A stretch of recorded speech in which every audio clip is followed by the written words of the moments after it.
live now. I was trying to give myself a little time, but I already started it. So namaste. Namaste. I'll get us in saddle here. Make sure. I think that'll work. Awesome.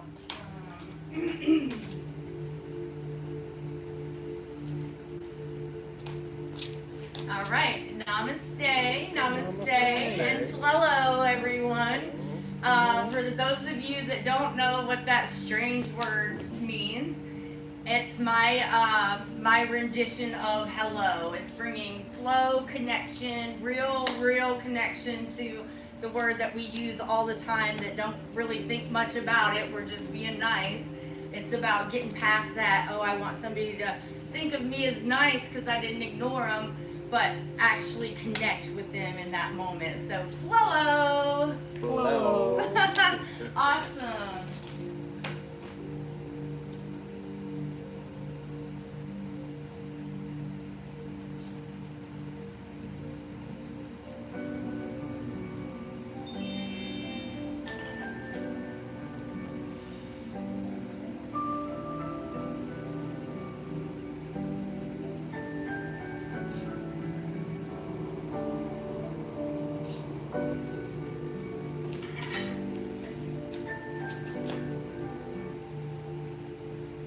All right, so as the screen says, it's not just words on the screen, it is the truth. Around here, we are loving, supportive, accepting of everyone in their path, no matter where you are, no matter where we are. We hold space for ourselves, and a natural cause and effect of that is holding space for others. It just happens. So I think there might be this thought that you got to change the world somehow, and that's not really true. You just have to get back to the truth, your truth, start to hold space for yourself, and live in that space. And naturally, it's just like a garden that you start watering properly. It's going to start producing the fruits that you actually do desire instead of a bunch of weeds that you don't. So holding that space, we don't have to change the world, fix the world. It's not necessary. We just hold that space for our truth, and everything else happens naturally. So, Quinn, would you like to come on up here and do your cleanliness? Thank you. All right, so we're going to go ahead and get started with the Sambujo chant. And there's some papers in front of you. If you want to join along, it should be the first page. I think we've gotten a little, there you go. Okay.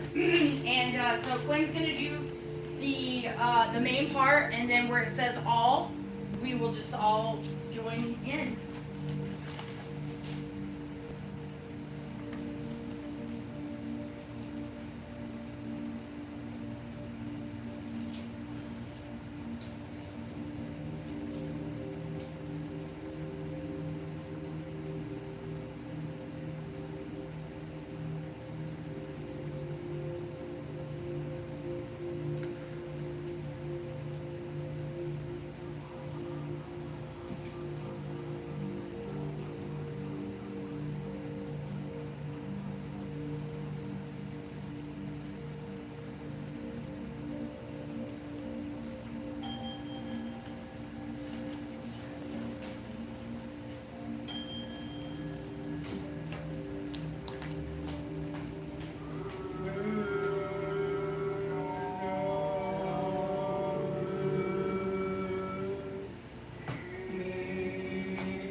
amazing.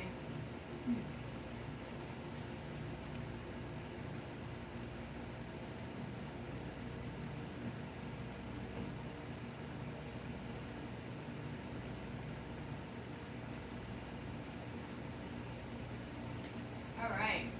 So let me okay, start it. All right, so let's go ahead to the part. Now we like to welcome the Buddhas to the temple. And just so you guys know, the Buddha is essentially you eventually when we get to our fuller consciousness and start really walking that path to enlightenment. So Buddha means the enlightened one.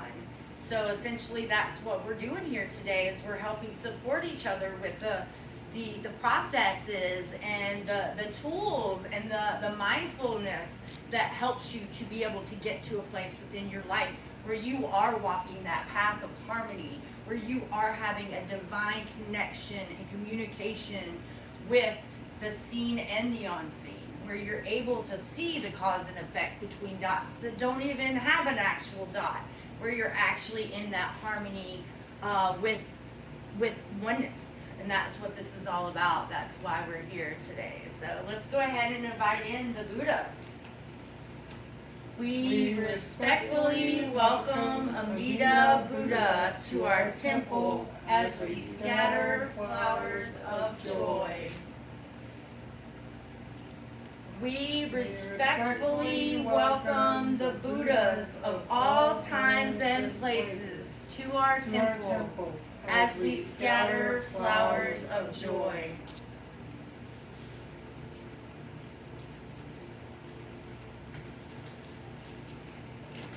And next, we're going to go over the 6 paramitas. We're going to do the leader, and then if everyone wants to join along with us with the all. Giving. May I be generous and helpful. Guidance.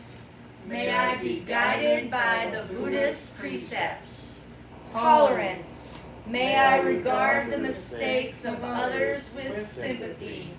Perseverance. May I do my best in all things.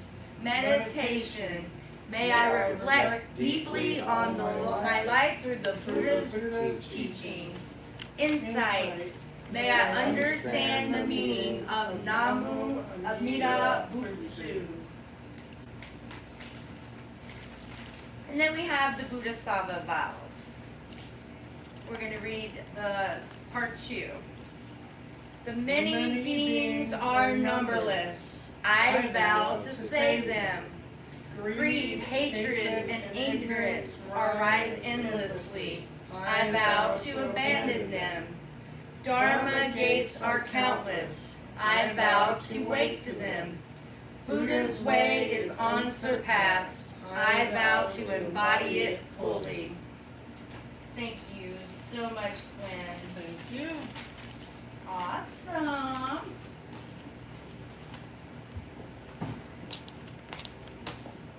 Awesome. All right.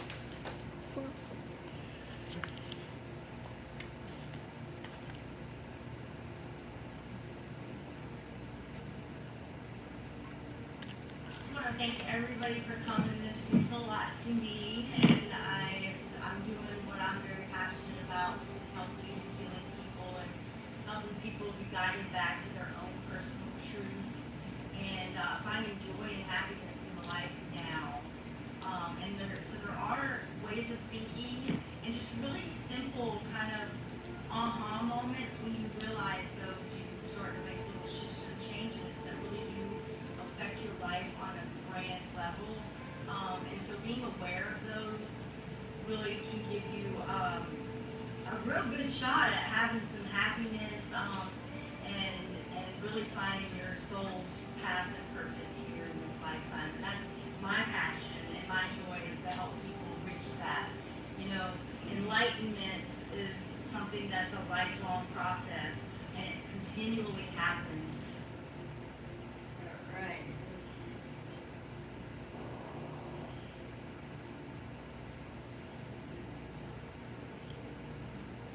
Give me just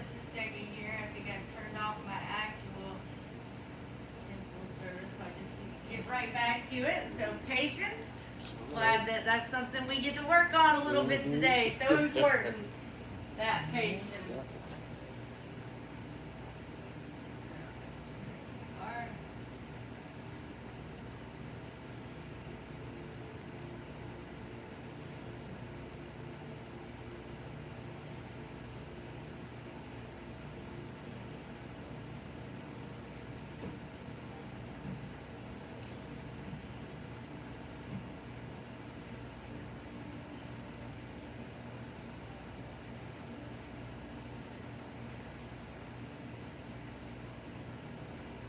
And it continually happens. There we are. Right. All right. All right. Okay, so last week we definitely talked about the interconnectedness in all religions. And so this week we're going to get a little bit more into it. It wasn't quite complete last week, and I was feeling that draw that I wanted to do a little bit more.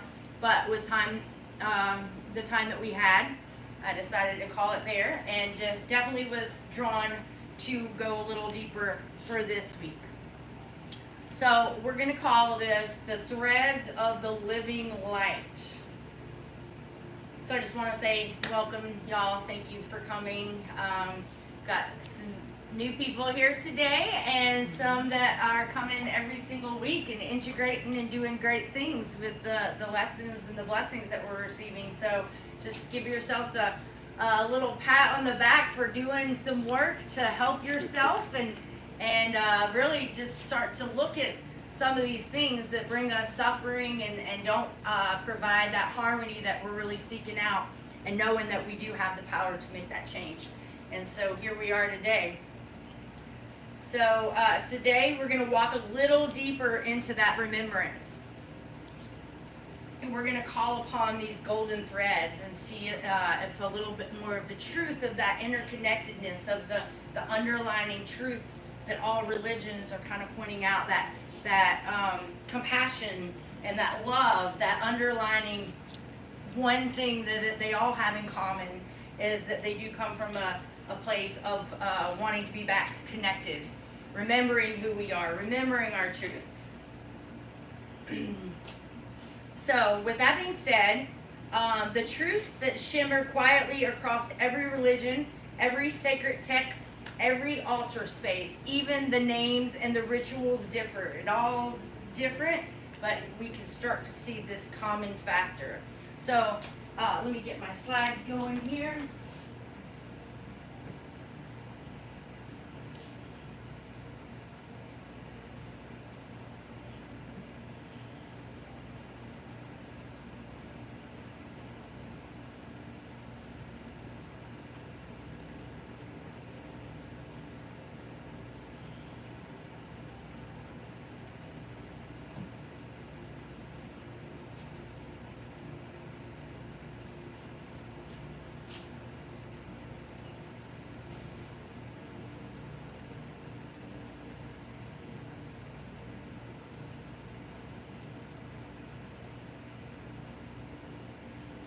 All right, so with Hinduism, in Hinduism we learned that the purity of the heart, the surrender of the ego, open an inner temple where the divine resides, not in a faraway heaven, but within the affluent lotus of being. So in Judaism, the Lord is my light, whom shall I fear? They have the Psalms. Judaism offers us a sacred blueprint, a reminder that the divine light guides us through every choice, that the love for God is expressed in how we treat each other. In Shinto, the light of the divine,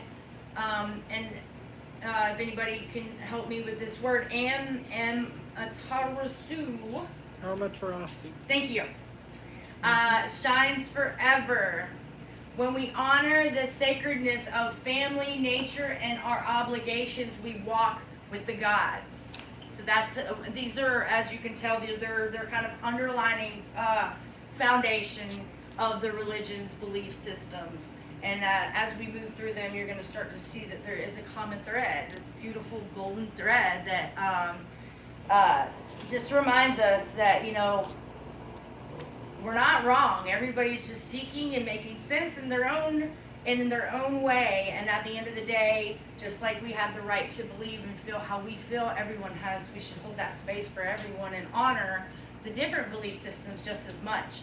It's not necessarily how we come about to getting there, right? But just that the effort and the effort is made. So then now we come into Taoism. So with Taoism, following the light, the sage takes care of all.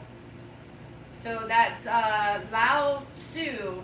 Taoism reminds us to let go, to flow, and to lead not by force, but by presence. Water beneath all because it yields to all. So yeah, so it's just still in that flow, right? It's still in that flow, being like just what could they be speaking about the flow, right? The same flow we're talking about when we're talking about flow, not a different flow, but just flow. That if when you get yourself in alignment in a certain way, you are on that same cosmic force that oneness operates off of, those same truths. And then you can get out of the fear game, and you can get out of the over control game, and you can just be in a trusting space of that flow. So then now we have Buddhism. The radiance of Buddha shines ceaselessly. Buddha's light teaches us that awakening is not a thought, it is a presence. Through compassion, truth, and mindfulness, we embody the radiant path. So we focus a lot there, right? But already with what we've talked about with the prior religious practices, we're still seeing that same truth thread. We're just going about it a different way. We're putting a little focus on a different aspect of it. Same underlining golden thread. So then Buddha's light teaches us that awakening is not a thought, it's the practice. It is that practice. It's not necessarily something that is just gonna poof be there for you. You have to do the work to get in alignment with it, just like we're dancing with a partner. You can't just stand there and expect them to dance you around. You have to go with the movement, right? You can't, or you're not dancing. The one person's dancing, the other person's not. But you don't necessarily have to know the dance specifically. You can just be in that flow with the other person, and then all of a sudden, before you know it, whoo, right? All right, and then we have Christianity. I have come into the world as light. The Bible, Jesus' words, echoed in every heart that long to serve the brokenhearted. He blesses the peacemakers, the meek, and the persecuted, for that they already dwell in the kingdom of heaven.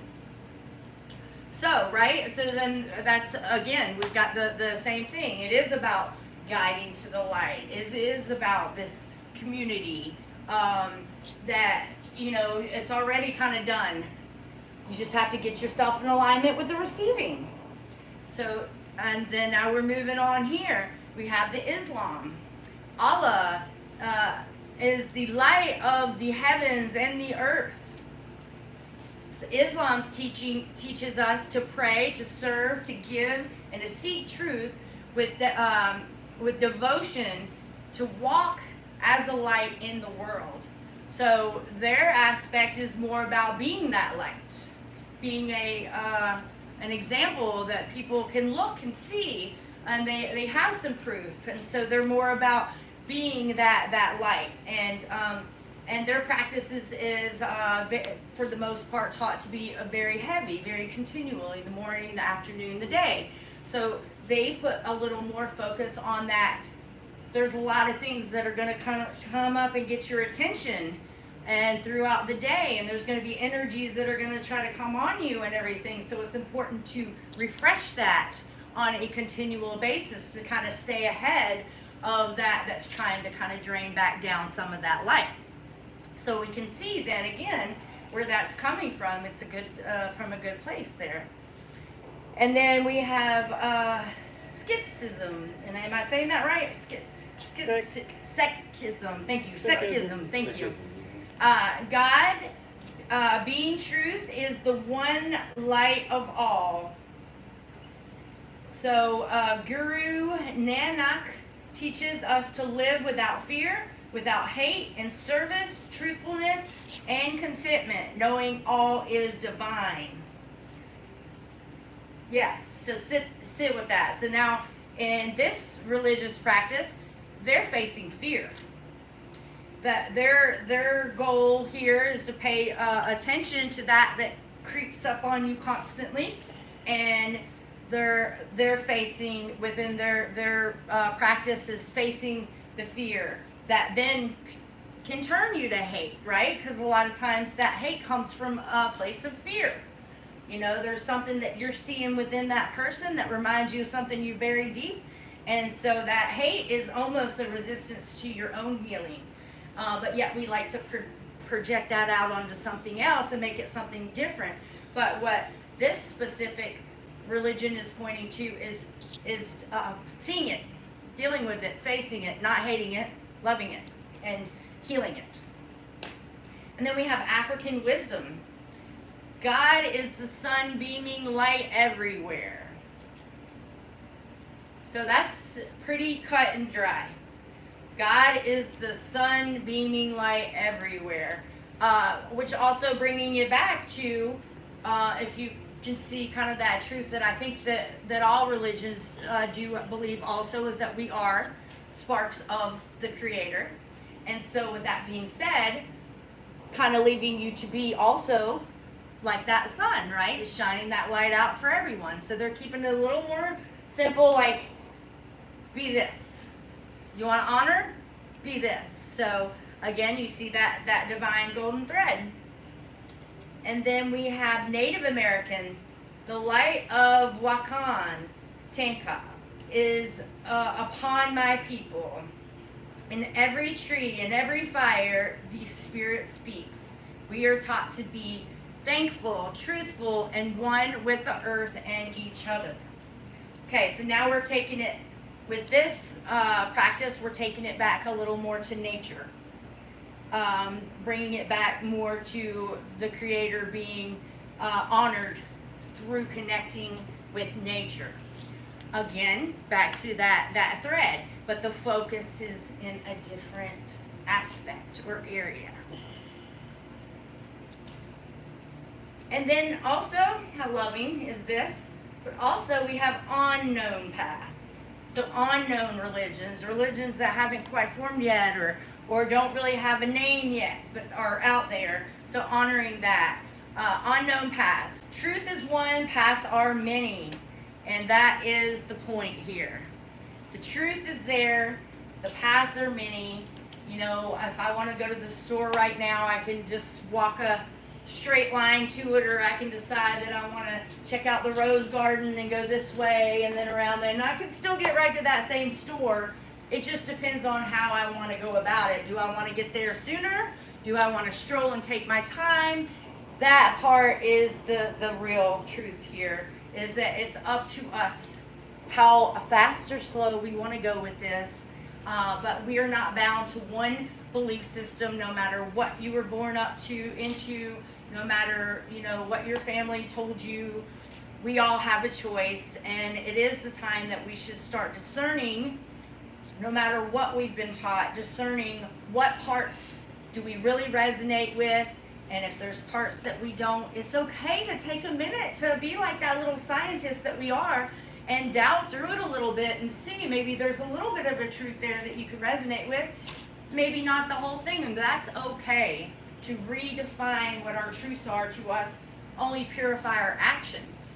And the more that we do the work to get to a place where we are resonating with what we have allowed our brains, our body to react to, and our actions to react from, it's our responsibility to make sure that we understand what are our true belief systems. So I do encourage everyone to be very open-hearted to understand this, that the truth is one and the paths are many. So no matter where you fall in the spectrum, understanding that it's more about the discipline, the discernment, and the care to actually have something that you believe in, that you work towards, some sort of personal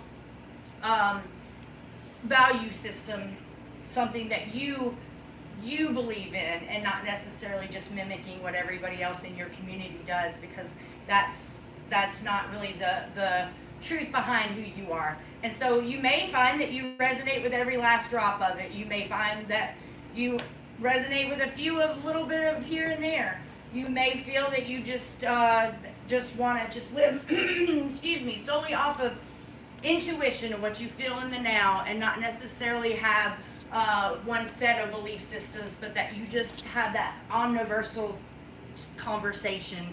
Whatever you decide, I do invite and encourage you to be open to not only your specific truths, but also everyone else's, equally and fairly, and holding space for yourself, like I said, is naturally going to hold that space for others to then start to make that shift and change, where we have patience, love, and acceptance for everybody's choices and unique individual belief systems as they will.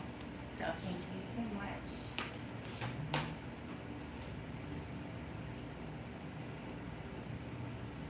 All right, so now we're going to back up here just a hair.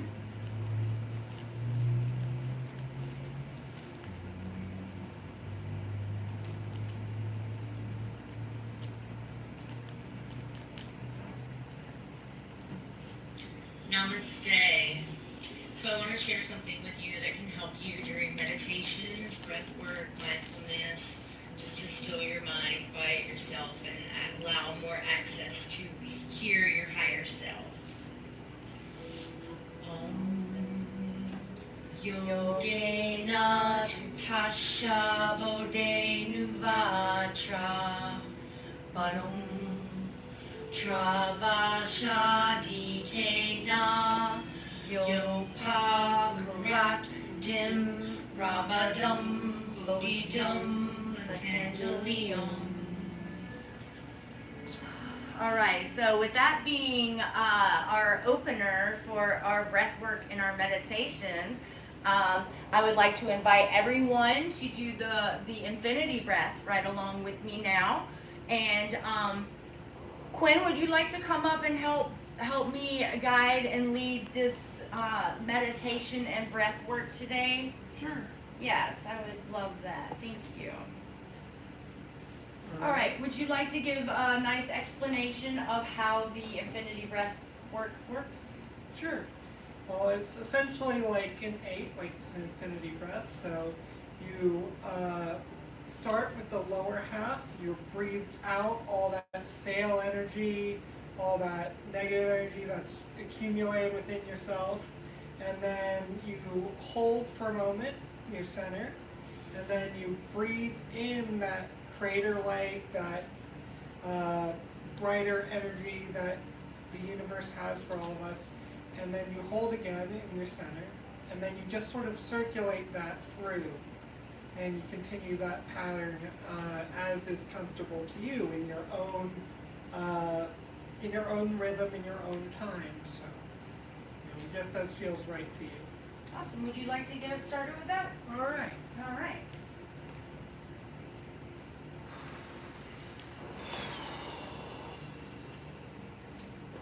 And find that center and just hold it.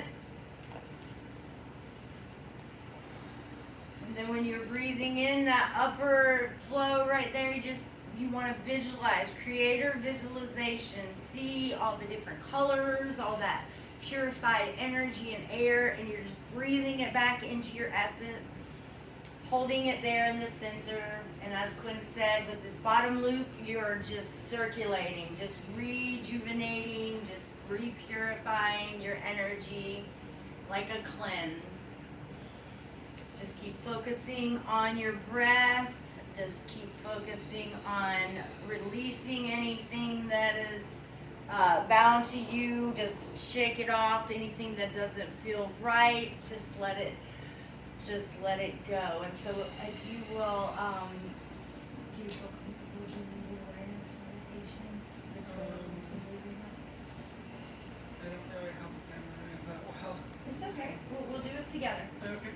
go ahead and start, and I'll just jump in with you too. Alright, so you can just visualize the energy just flowing up through your toes, walking through down. your, and up from there through the ground. Feel the ground against your We're having feet. triple service. Feel free to just join. Feel free to move around. You're welcome to. Feel it moving up through your root chakra, gradually up and up and up as you breathe in and out through your solar plexus. And That's your right. You heart. just feel that energy just pulling up with each breath. You just feel it rising up. And then eventually making it to your throat chakra, moving up steadily up to your third eye, and then finally reaching your crown, just flowing through you. You may feel when it gets to the very top, you may feel some pressure release, like the light is just shining out of you. And if you do feel that, just visualize and see just that beautiful light coming from you. Thank you so much. Shining out everywhere, just opening up all your chakras, making that path for the energy to flow just completely open. Just sit in that for a minute and just feel that energy swirling and flowing through you.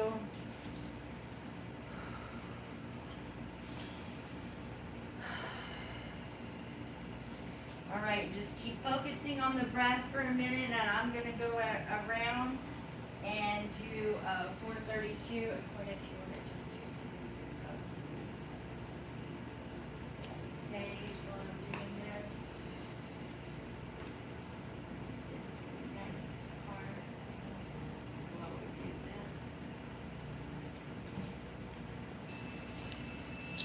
If there's anything, energy that's been on you, something that you would wish to let go of, or you wish to draw an energy in, go ahead and visualize that now, and we're going to go around and help you to release or receive whichever you choose.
You're welcome.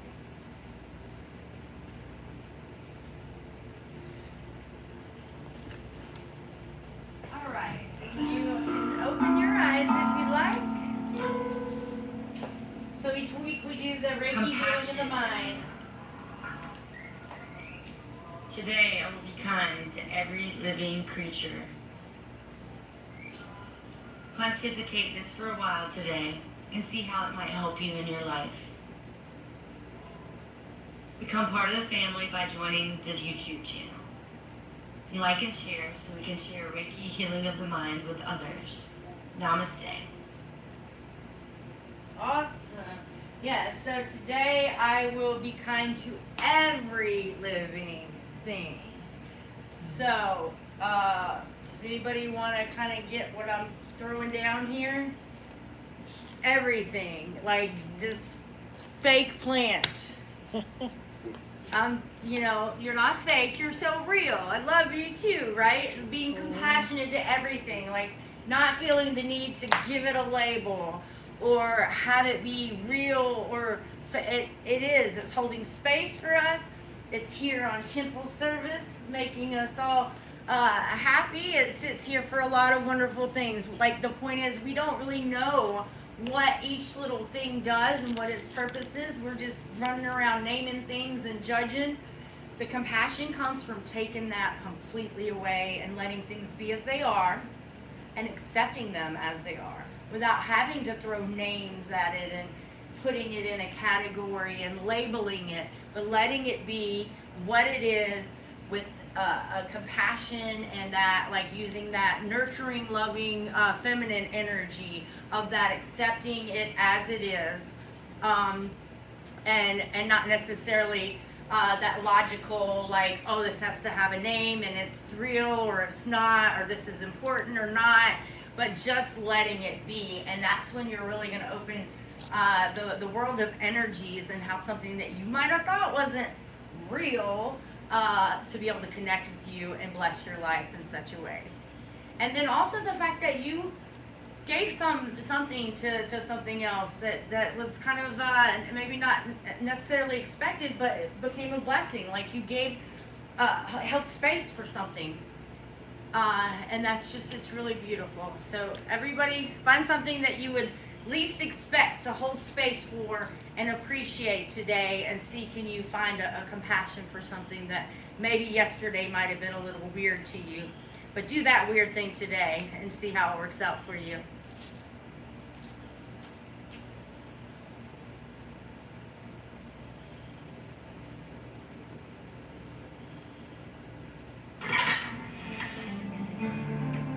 We have a lot of different services and products here that can help support you in your path, and so that this video will go over some of them.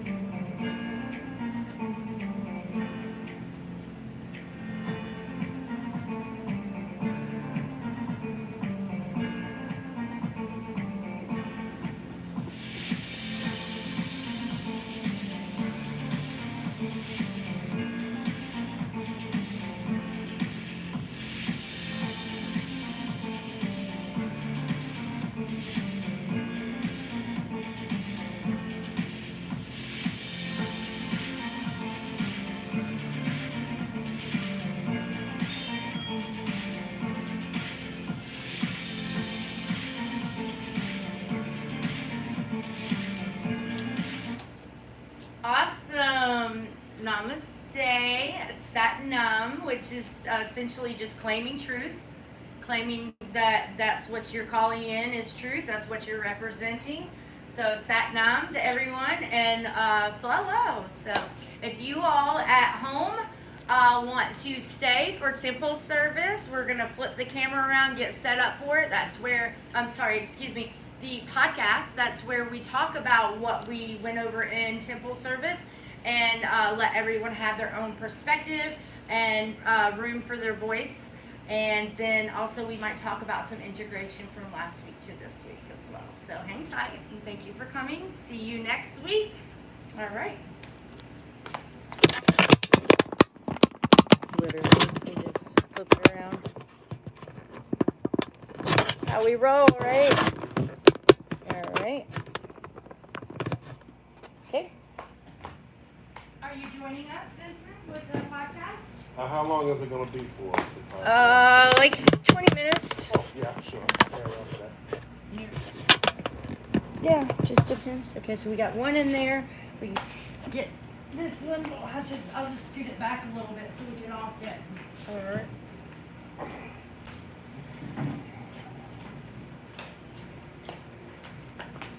So we almost got all the chairs in there, so we have two more. Yeah, well, I got you one right here, and then I'll put the little one in there. Yeah, and then see, I think I can squeeze myself this little chair just right here.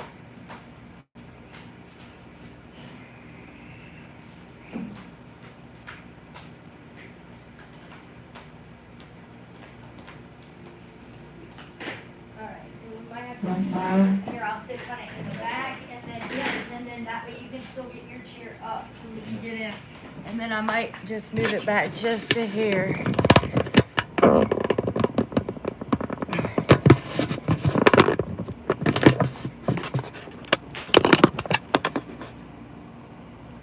Okay, Miguel, if you could sit more to the right of your chair. No, he's fine. Just scoot your body over to your chair. No, like in your chair. Scoot over. Yeah, because you're almost in there. There you are. Okay, so everyone's in. Wonderful. All right. Now, can I still reach with my cord?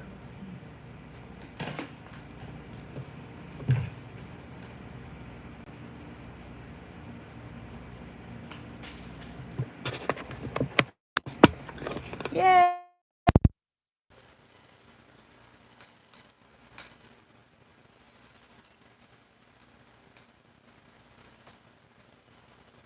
Okay. All right.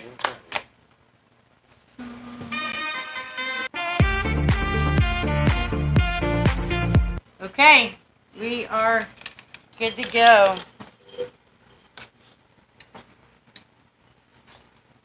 All right. All right.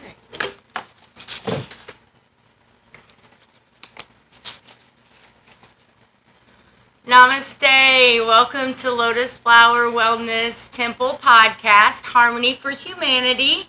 I'm Erin. I'm Quinn. I'm Vincent. Miguel. We're joining you again today after temple service. We're going to be discussing what we discussed in temple service today, everybody's personal perspective, and maybe some integration from last week to this week.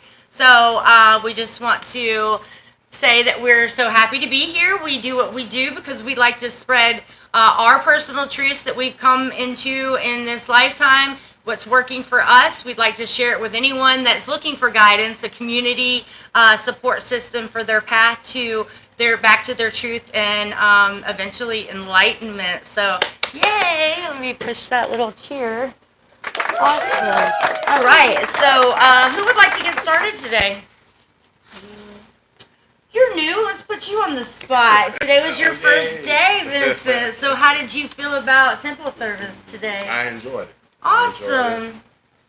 I liked how you touched upon the integrating of different belief systems and how they all interconnect, and it might be practiced in different ways, and you might use different terminologies, but it's all the same thing. That Yeah. we're all part of that divine spark, and that we're all aspects of the source, Yes. of creator. Awesome. Yes. Well, I'm glad that you appreciated it. I'm sure it probably wasn't quite what you thought it was going to be, right? Well, you said come with no expectation. That's right. So- That's so, exactly. you I know. love it. Yay! Yay! Awesome. Well, you did well. You did well. Awesome. And what about you, Quinn? How was today's service for you? Well, I mean, it definitely did feel like a continuation of last time. And I feel like we did touch more upon, like, the interconnection between the different religions and different beliefs. And, the underlying theme that connects them all, especially with, like, you touching on, like, the term light multiple times, like, throughout that, throughout different religions, different teachings. It's still using that same kind of terminology, which kind of highlights that interconnection there. Yeah. Go ahead. Alright. But yeah, like, it definitely did feel like it really highlighted that connection.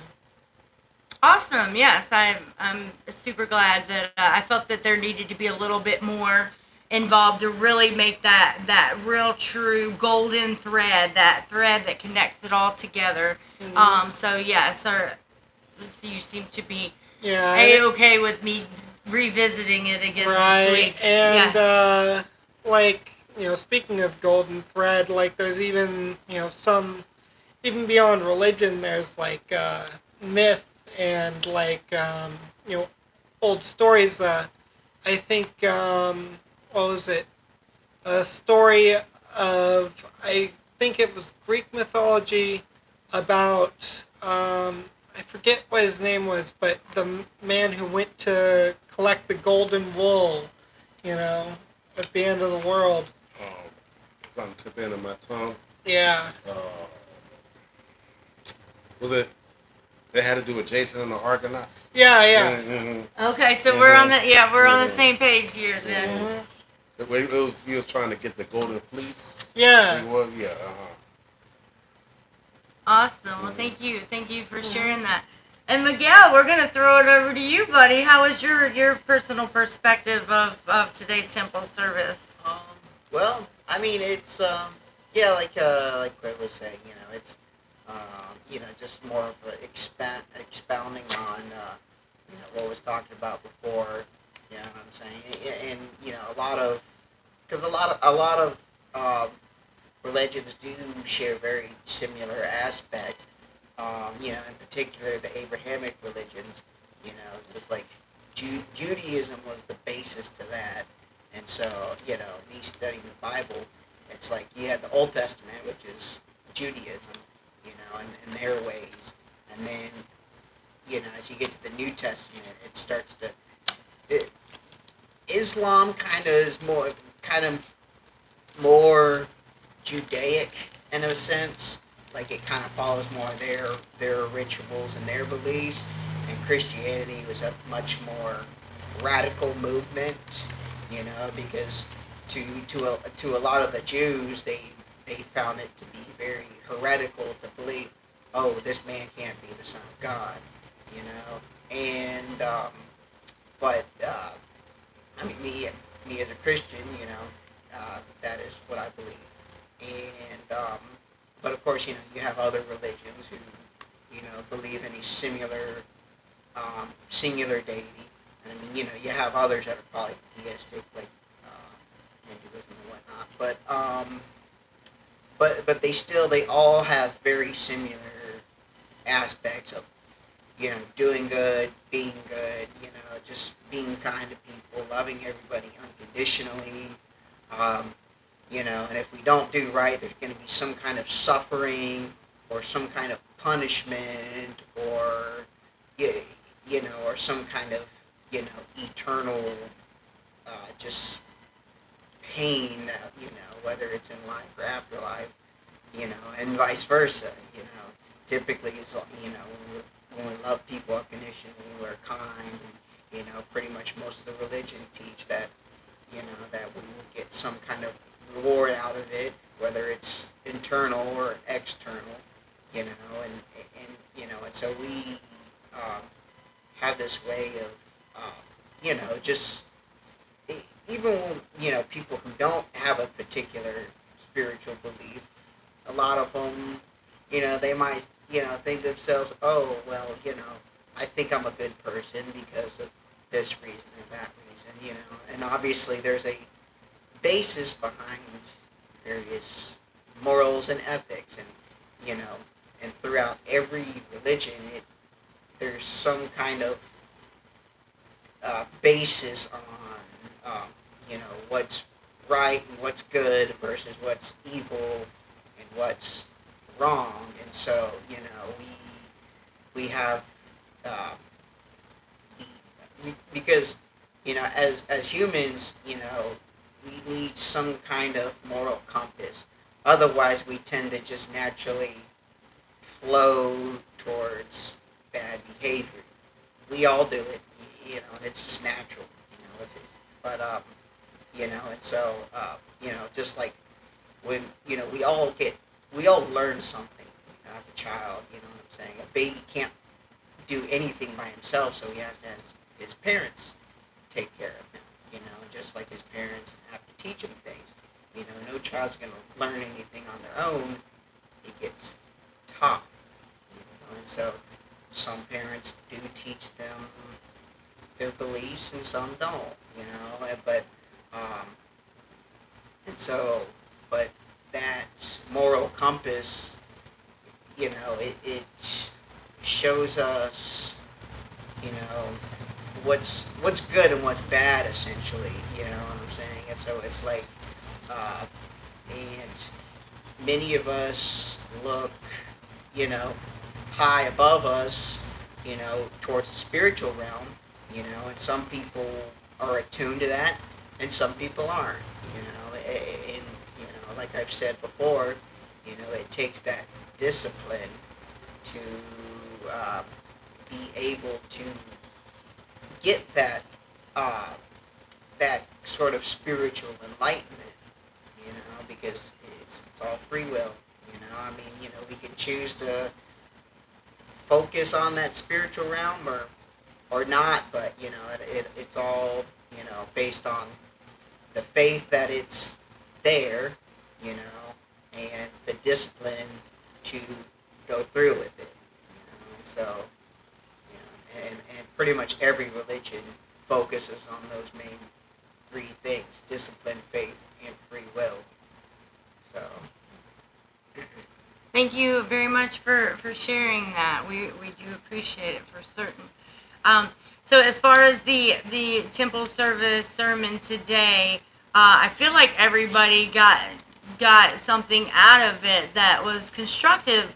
You know, I don't think it's a regular practice in different faiths to study other faiths, Yeah. to compare and to see. So I think it's something that gets gone a lot. That just this little bit of work, you know, over last week and this week, to be able to really have a higher perspective on the different religions, the different culture of practice that we do to connect with something that we all can agree might be, until you learn to bring it within yourself and to make that connection within yourself outside of ourselves. And Right. so that's where the practice comes in, to bring that something that you maybe feel that you go to church or to temple or whatever to connect with the divine. The ultimate thing here for me is that we learn that we put in the time and the effort to get into such a practice where we start to carry that temple with us everywhere we go. We bring that truth with us everywhere we go. And moreover, we start to hold that space for ourselves that naturally, like I was speaking about before, cause and effect will naturally go out to everyone and everything around you, just that holding space Yeah. for truth for each individual. Yeah, and I will say that, like, you know, if you look into all these different religions, you definitely start to see that all of these stories that they tell, all of these different things that they say, they're all sort of like, a lot of them are kind of the same stories, just looked at through a different lens. They have different names for things, they have different wording, they have a little bit of a different perspective, sometimes based off of the political alignment of the place they were coming out of at the time.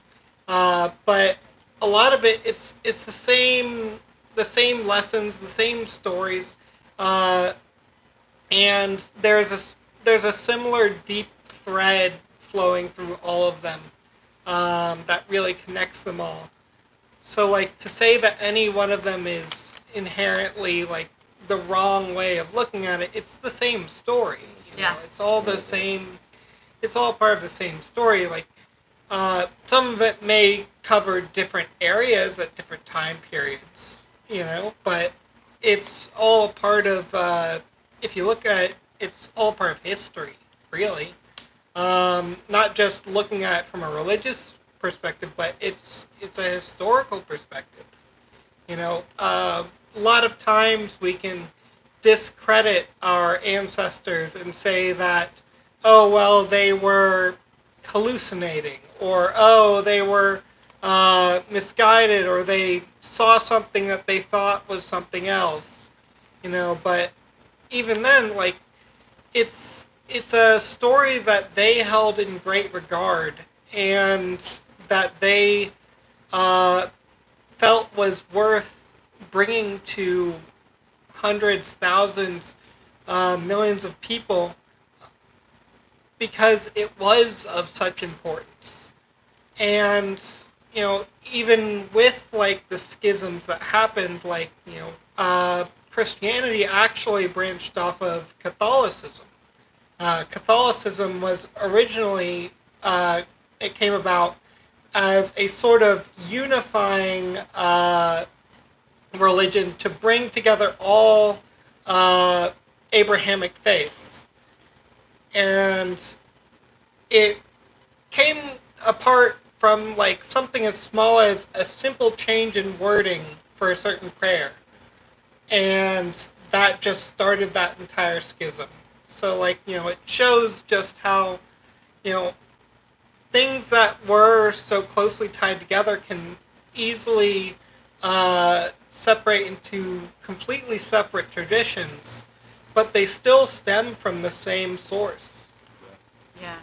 The biggest key is, I think, is to definitely check the ego and not have that front and center when you want to expand and expound spiritually. Right. Because when you still have the ego in place, then you're gonna fail to see the commonality of all the different belief systems. That's the one thing I've learned. Because when you all break them down, they're essentially they're all telling us the same thing, that it's not just something outside of ourselves that's divine. Where it says as above, so below, Yeah. as within, so without. Yeah. So it's a divine presence out there, but we're born with a divine presence within us. And that's what Jesus was trying to display, that when the apostles would always say, well, Rabbi, how did you do that? And he said, well, why are you so at awe at what I do? What I do, you could do. If you believe that you and the Father are one, like I believe. Right. Yeah. And If like you have the faith of a mustard mhm. seed, you can move the mountains. Yeah, Yes. yeah. And of course, the religious leadership of that day didn't take that too kindly. they were thinking in terms of it as being blasphemous. But I think just like any parent wants their child to look at themselves in a high regard, not where you're looking down at somebody else, but they want you to look at yourself in a high regard. And I think the ultimate creator wants us all to look at ourselves in high regard. Yeah. And Like it's something that came up in a audiobook that I was listening to a while back called Conversations with God. The idea of not power over others, but power with others. Yes. Or like, all these concepts, not money to controllers, but money together with others. Exactly. It's a collective like thing rather than trying to be higher than somebody else, trying to talk down to them. It's better to bring them up with you, and do things for that collective, that collective community.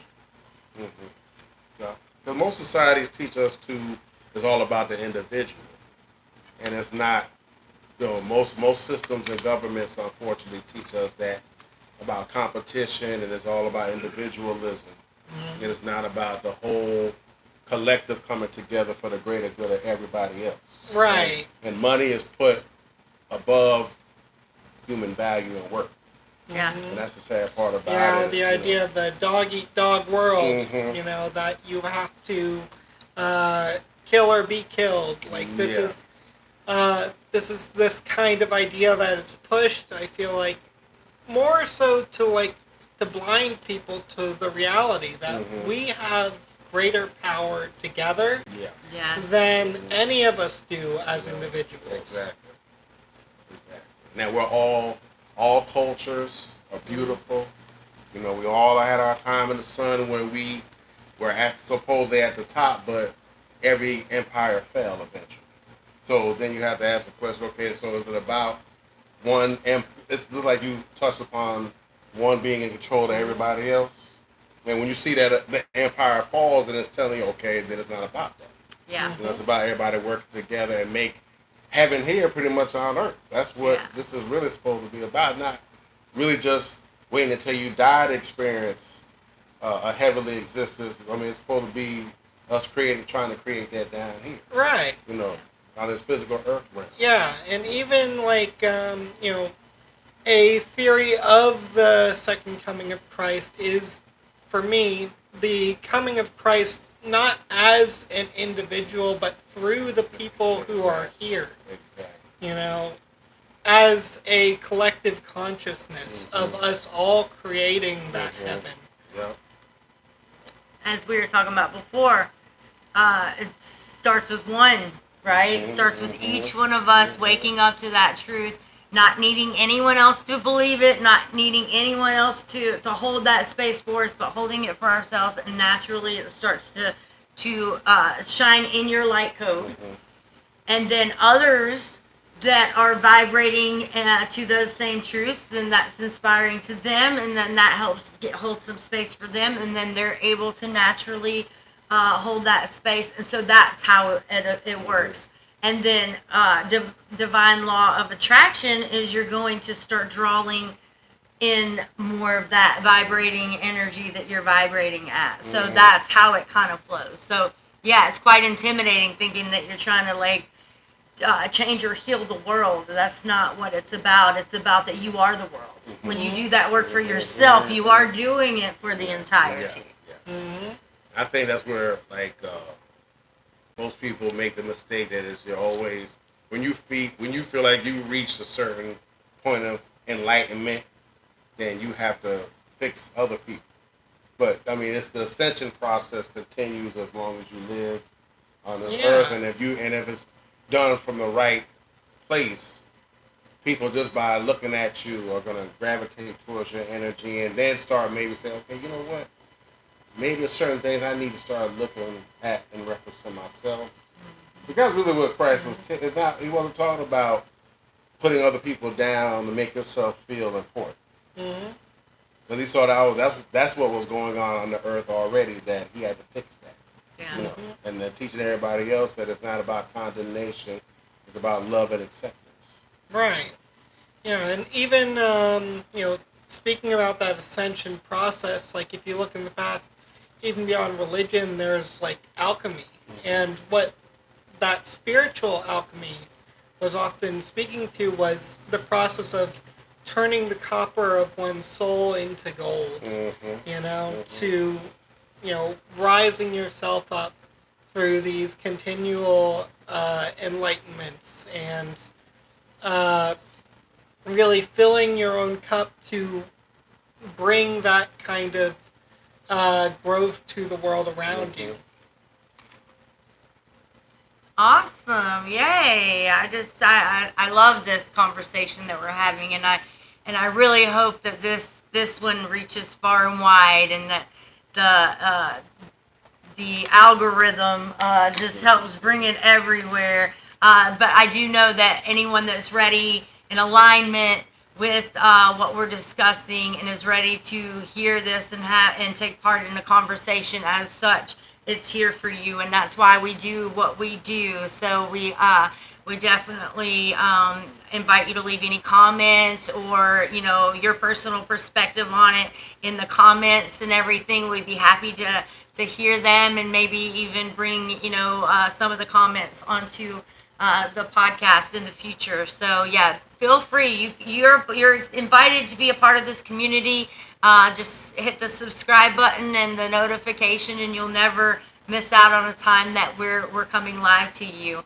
Now I would like to talk about any integration from last week to this week.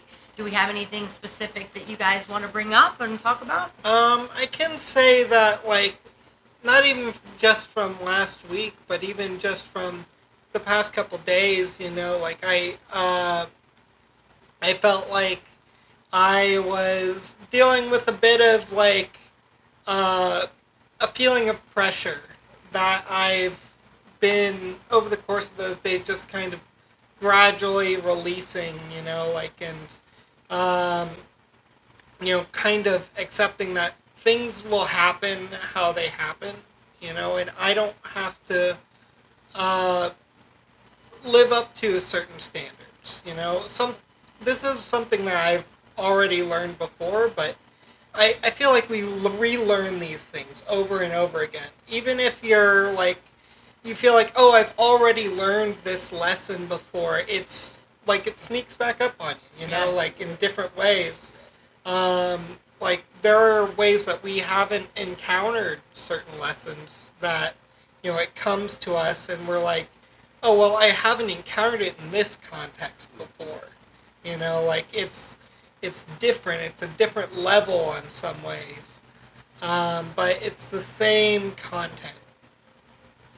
Awesome. Yes. Thank you. Thank you so much for sharing.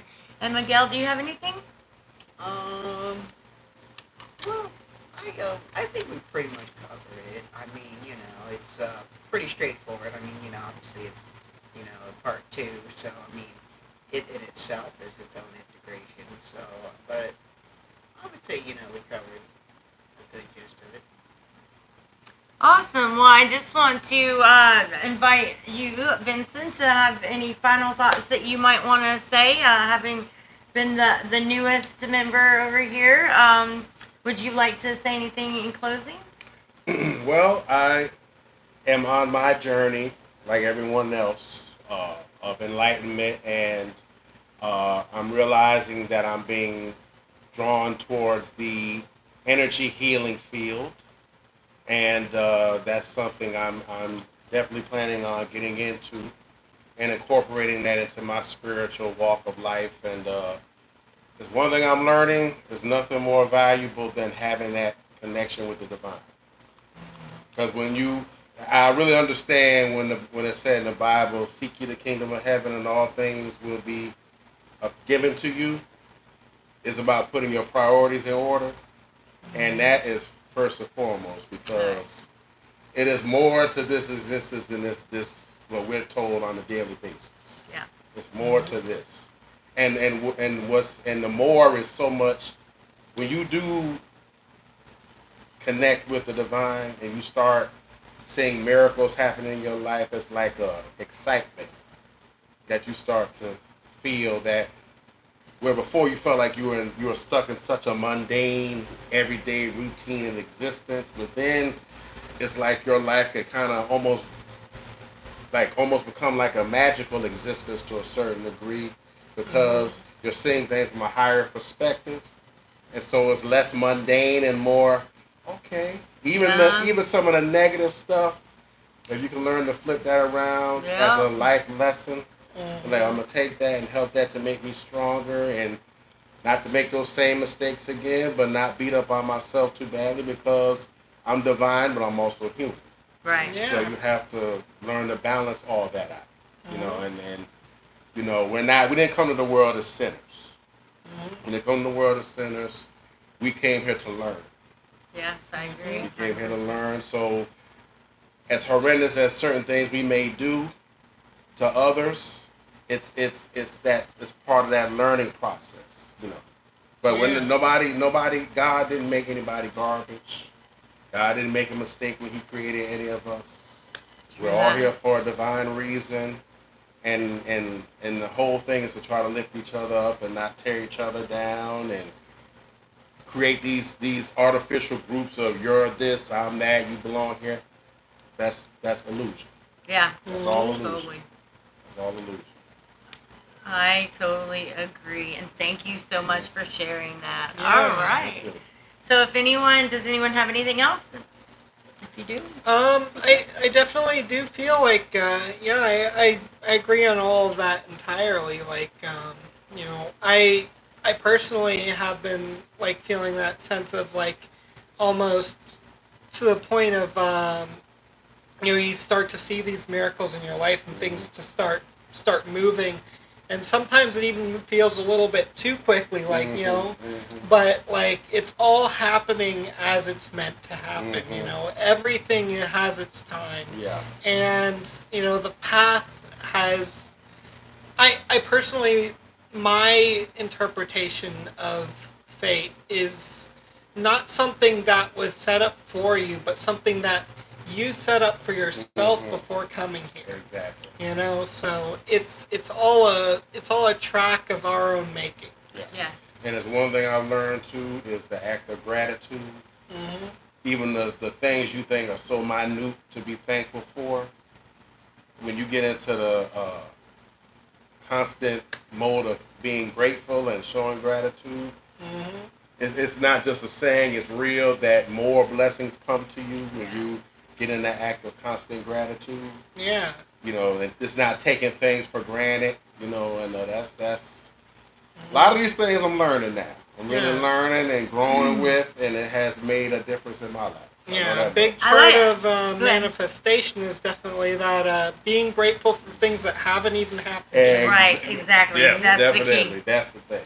Yeah, that's the key. It's like watering a seed that hasn't shown through the soil yet. Exactly. You, off of faith, go and water it because you planted it, and you know that as long as you water it appropriately and you give it sunlight, it's gonna grow. So even though you can't see it yet, you're still watering it, right? Well, you had said something to a young lady that you were reading earlier about enjoying the process of manifesting your desire, even though you don't physically see it. Right. And yeah. as much as I have heard that and read that, when you said that today, it really resonated like never before, because the act of like enjoying the manifestation process before it even has fully manifested. I never thought of it like that before. Yeah. And that's the whole beauty of manifesting. Yes. That before it even physically gets into your periphery, Yes. you're already claiming that it's here, and you're acting like you already got it. And that's sometimes that's the hardest thing to do, because in your human strength, but I don't see it. Yeah. So my You gotta hold that answer, space for yeah, it. but Right. yeah, but like you Yeah, said, hold the it's- space. And You then, gotta hold that yeah, space for yeah, it. Yeah, it's definitely like enjoying the act of gardening. Yeah. Yes. You know, Yeah. like you know Yeah. that like the crops might not come. There's Mhm. there's approaching winter. There's like all these different obstacles, but like you still get out there. You water the crops. Mhm. You do your daily chores, and you have faith that you're going to have a good harvest. Yeah. You know, and you're going to feed your family with that harvest. You're going to feed yourself with that harvest. You know. That monk that the Buddha saw is coming to my mind right now too. Yeah. And you never know who you're actually going to Yes. help and affect. And by the Yes. way, of just them seeing you being in that space of being joyfully creating and manifesting. It's one. I don't know if it's a story from Buddha, but it was. I think it is. Matter of fact, he was a samurai warrior. I think he was, and he was about to, I think, attack the Buddha, and I think the warrior said something to the effect, "Be prepared, because I'm getting ready to attack you." And Buddha said something to the effect about, "Well, I'm all." He said, "Well, something to the effect about." Well, you can attack me all you want, but I'm in my space of happiness and peace, and you can't harm me. And so he dropped his sword, and that hit him more so than if the Buddha attacked him physically. Yeah. Because he was saying, okay, now I'm getting ready to harm this guy, but he's still in the act of love, and he's attuned to his higher self, and so his attack, his oncoming attack, is not affecting him at all. Yeah. So he became a Buddha after that, the warrior. So he became one of the Buddha's disciples. Yeah, that's So, beautiful. Yes. yeah. Yeah. Thanks for sharing that. Yeah. We never know who we're actually helping, who is going to, even the vibration of what we're talking about right now, Yeah. y'all, is going into collective consciousness. Yeah.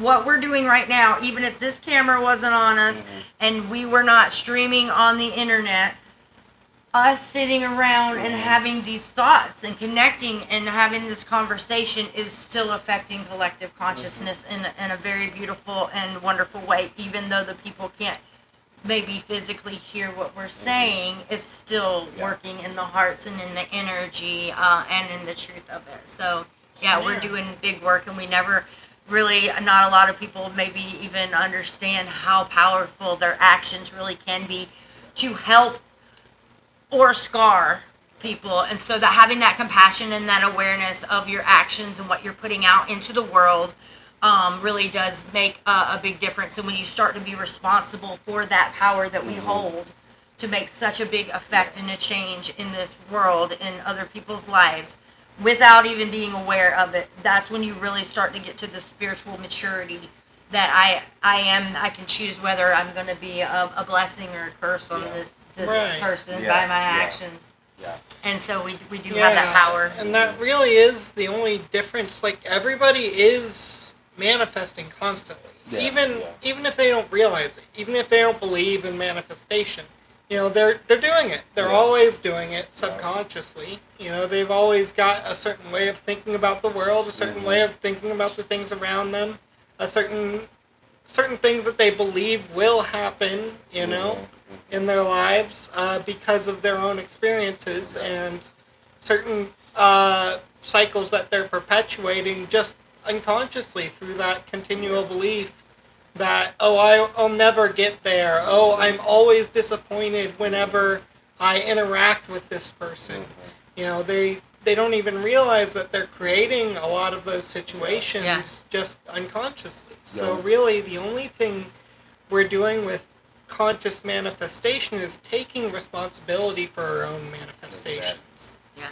But what you say, your thoughts and your words are living things, and they do help shape your reality as well as other people. And that's the one thing, because unfortunately, we're conditioned to be afraid of everything.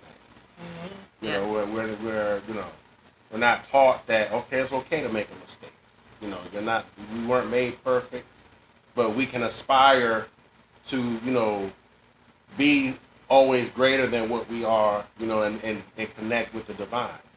And just like you said, we're always manifesting. And believe me, I've had a bad habit of manifesting negative thoughts, speaking things, and blocking my own prosperity. Yeah. Blocking my own blessings because of what I thought and what I spoke. And that's the thing I've had to learn, is to be mindful of what I say and think, because your thoughts and your words are living entities, and they manifest. A lot of times you're not even aware, because it's so natural to always, unfortunately, manifest the worst outcome. Yeah. But yet it's still Well, we see and hear it constantly around us. Yes. And that's where the discipline comes, is we have to not get continually reprogrammed as we're doing the work to bring ourselves out of that, and to be mindful of, let me be watchful of how I say this. Don't put the negative spin. Expect positive to come out of it.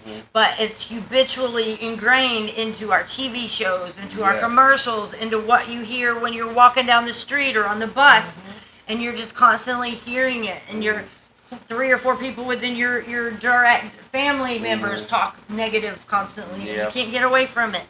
But so that's why it's even more important to be very aware and spiritually mature about what you allow to repeat, like a little mockingbird of what you're seeing around you. And even in the Bible, there's a passage that talks about being careful about what you put into your mind. And a lot of times it gets interpreted by, mothers, parents, as, don't let my kids watch horror movies or something along those lines. But really, it's anything that you put into your mind. It's these different thought patterns that you have. It's this negative thinking that you can have. It's this idea that, I have to be a lawyer because that's what my parents want me to be. And I can't be successful unless I become a lawyer. There's these thoughts that come into our head that we allow to kind of take over. I've got one that'll help you probably even in your conversation. Those rich people. That's one that affects a lot of people. Just growing up in a family that doesn't have a lot of money, and then cursing people with money. That is number one blockage of blocking your abundance, financially speaking, is saying negative things about people that have it already. And another thing, that money is the root of all evil. That's not true. That's not true either. Greed is the evil. It's, money is neutral, just like anything else. It can be used for good or evil. Yeah. But it's the greed of people that's evil. Because if you were to if you're rich and use your money to help feed the whole neighborhood, right, or help build institutions for kids that maybe keep them off the streets and stuff like that. Right. But money itself is not. And I used to think that, because we were taught, I hate to say it sometimes, in most churches they teach that money is the root of all evil. And that's the wrong thing to teach, because like you said, when you say those things, money won't come to you. It's energy. It's Money an is an blockage. energy. Yeah, it's an energy. And if you tell it that it's bad and da da da. You're not pulling it towards you. Right. Right. So, And like, even I use a different term between like jealousy and envy. Jealousy to me, it's the act of wanting to take something away from someone else. You don't want them to have it. right. Envy, on the other hand, for me, is wanting to reach that level that someone else is on. Mhm. And that is something to me that's admirable. Yeah. Like, you Yeah. want to reach for that thing too. Mm-hmm. You want to get to where they are too. Mhm. They can inspire you through Mhm. that envy. Well, that's where intention comes into Yeah. play. The Yeah. intention behind it. Mm-hmm. Mm-hmm. Yeah. So your intention for feeling a little envious of what someone else has, you're not like, oh, I want to go and take theirs. No, you want to achieve a certain level that you can feel like in that abundance of whatever it has, Mhm. which with the intention being good, it's not that's wouldn't be a negative thing. But like you Right. said, when you're like, oh, I just don't like that person has that, because then it makes me feel like I don't have it. That's a completely different spin on the Exactly. energy. Mm-hmm. So it all comes down to that intention there. Right. And it's one thing I learned, that speaking a lot of negative and internalizing the negative words that you speak, after a while it'll start making you feel bad. Oh, Mhm. It'll start making you like you'll start noticing onslaughts of illnesses and stuff Mhm. like that when you're always in a state of negativity and uh, just like you said, not liking to see other people be prosperous, and because what you're saying to the universe, well, I'm not as good as them, so I Yeah. can never have what they have because I'm not as good as them. So the universe can't answer your prayers when you pray something that you want, but then you turn right around and say, oh well, I'm not as good as that person, I can't have it. Yeah. And so those those negative words and those thoughts, it just creates such a toxin in you. Yeah. Right. Where you can't move forward. Yeah, and even terms like want in manifestation itself, it brings about the idea of you being wanting for that thing, Mhm. of you not having that thing. Yeah. You know, saying that it is already mine. That's what helps That manifest is- it. Exactly. Yes. Yeah. Yeah. I've had to learn a lot of those things, and as much as I think I know them, I still go back to using self-defeating phrases. Mhm. And it's like, but a lot of times when I get ready to say certain things, my spirit like, don't say that. Mhm. Nope, don't say that. You already have it. Believe that you have it, but also make sure that it's going to be the right thing for you to have. Right. Yeah. That it's going to be in alignment with what the Holy Spirit wants you to have. Mhm. Because you sometimes, and I realize, and I learned this too. Sometimes what you think you might want, when you get it, like, oh my God, Mhm. this is not what I thought. So I do always add a little rider onto Mhm. all of my manifestations just to watch out for that. I Mhm. always add if for my highest Highest good, good and my exactly. highest timeline. Exactly. Mhm. Yeah.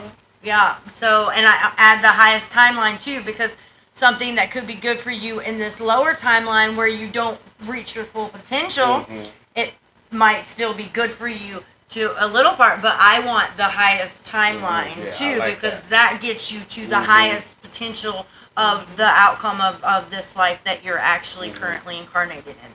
So I add those onto all my manifestations to make sure that I am not being irresponsible with Mhm. allowing myself to have the greatest and best, that I can pull into my life now. So I do recommend that anybody that is dabbling in their manifestation powers with conscious manifestation, because as Quinn said, we are always manifesting. So when we get to that conscious place of manifestation, I do recommend that you add a couple of riders, adding into the divine to say, hey, from that higher perspective that you're looking and watching this situation play out, please guardian this to make sure I'm not asking and receiving something that's not actually going to help me get to that highest perspective I got that you. I want to be at. And I've heard you say that several times, and I said, you know what? I'm gonna have to start saying that too, because a lot of times what you think you want at that particular time. Yeah, it's we not don't the right know. time yet. We don't know until we know that we Mhm. don't anymore. Mhm. That's when we know that we know, when we realize that we don't. Mhm. But it doesn't very often come at the beginning, and we have to kind of experience that and realize that no, that's not quite it. Yeah. So yeah, so it's really wise to share that free will back with the divine on things that your divine higher self would have a better inkling of now for you, which is beautiful. Yeah. So do we have anything else? I think we've covered a lot I of ground. think so too. This was a very good conversation that we all had, and moving us even closer to harmony for humanity. We're holding the space for ourselves. We're supporting community for each other, and now for you, all you have to do is just connect with us. So if you haven't subscribed, please do so. Hit the notification bell, and we would love to see you each and every time. All right. Namaste. And Satnam. All right.